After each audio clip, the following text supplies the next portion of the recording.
Bugun sizlar bilan sosiskali pirojka tayyorlaymiz. Buning uchun bizga 300 ml suv kerak bo'ladi. Iliq suv. Dro'jja solamiz 1 osh qoshiq. Xohishga qarab ozgina tuz solamiz va bitta tuxum chaqi un solib xamir qoramiz. Xamirimiz ozgina qo'lga yopishar bo'lgan paytida 100 gramm xona haroratida turgan sariyog', 1 osh qoshiq olma sirkasini solib qo'lga yopishmaydigan darajada xamir qoramiz va oshirishga qo'yib qo'yamiz.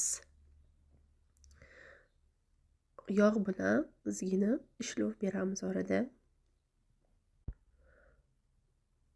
Oshib chiqqan xamirimizni zo'lachalarga bo'lib, yana 5 minut 10 minutlarga tindirishga qo'yib qo'yamiz.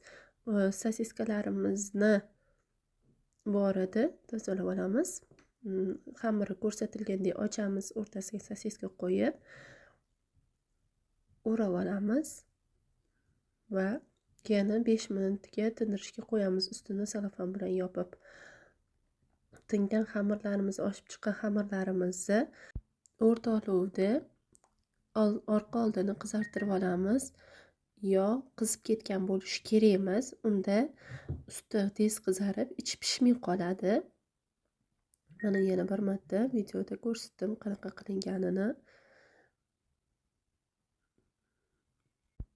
Shu usulda tayyorlasanglar, usti qisir-qisir yumshoqqina bo'lib, mazali bo'lib chiqadi. Yoqimli ishtaha.